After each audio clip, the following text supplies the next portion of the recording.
Fawn Jog Vlog. Coming to America, like Too Fast, Too Furious, is the sequel to 1988's Coming to America. Is this the longest time between sequels?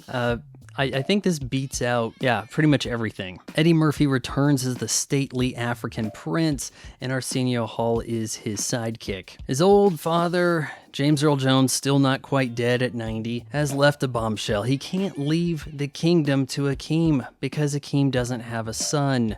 I don't really see what the real problem is here. It's not like he needs an extra heir. Okay, so he has 3 daughters. The oldest, Mika, wants to become queen. But the point I'm getting at here is, okay, so the king leaves it to his son, but his son doesn't have a male heir. Oh, but wait, he does.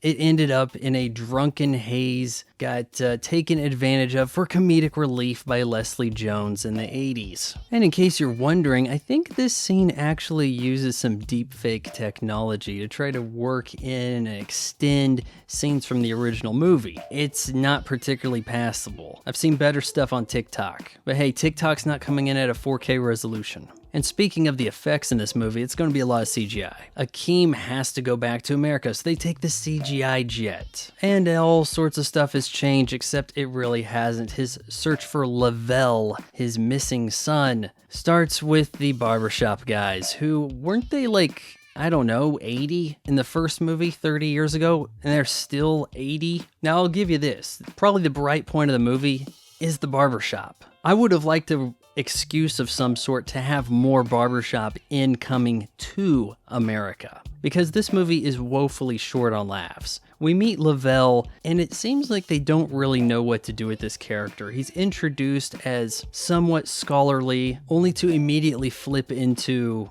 hood rat. Akeem approaches him, tells him, "You're actually a prince, come over to my kingdom." And now the fish out of water has been inversed. It is street kid from Queens getting used to the life of a prince. Only it's really not all that exciting. You see, Wesley Snipes portrays a general who is going to take over the kingdom if there isn't a male heir in place behind Akeem. Now, I kind of like the way how they tied this in with the girl that was the shunned wife-to-be of Akeem being the sister of Wesley Snipes. And everybody's going to be making memes of his entrance. There's a lot of dancing in this. Anytime somebody's presented before the royal family, there's a dance number. And you know what? They did a good job of getting just about everybody back that they possibly could, even in painting form if they're deceased. But there might be 2 white guys in this movie, Mr. Scarlett Johansson and Louis Anderson. I think one of the big problems with this movie is that Lavelle's not particularly likable. It's all,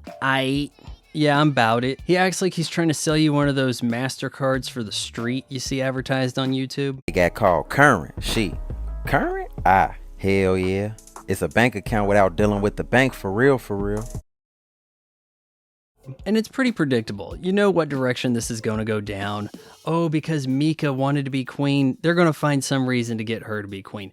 Oh, because Lavelle's talking up with the hairdresser, that's the woman he wants, not the fancy dancing hoe. There's a bit of an identity crisis with this movie as well. First 20 minutes, it looks like it's really going to be focusing on Eddie Murphy. Then we flip over to this Fowler guy who, I guess he was on some show about donuts I didn't watch. Fact of the matter is that this movie, or rather franchise at this point, is known for having a whole lot of side characters portrayed by Arsenio Hall and Eddie Murphy. Therefore, we could actually make the movie about Lavelle, but have ever-present Eddie Murphy in characters. Also, is it kind of weird that Eddie Murphy is able to do whiteface? I have a feeling that the inverse of that would cause outrage. So what do you know? Lavelle captures the whiskers from the lion, goes back to America to get married, and of course the Reverend from the original movie is present. Not a lot of new characters. All I spotted was this Baba, which it took me till the end of the movie to realize this was a medicine woman portrayed by Arsenio Hall. I thought it was a medicine guy. Mika is able to fight off Wesley Snipes, and I'm not really sure how this scene makes any sense because, well, where did she get these sticks from? It looks like broken cinder block implanted bed knobs. About the only thing Coming to America has going for it is callbacks. You're going to see the same characters. Again, some of them have aged up, some of them haven't. You get the stick fighting, the bathing ceremony, only now done for PG-13. As anything particularly new goes, Leslie Jones as Lavelle's mom and Tracy Morgan as his uncle, that's actually a pretty good duo. Could we not get these two together for something?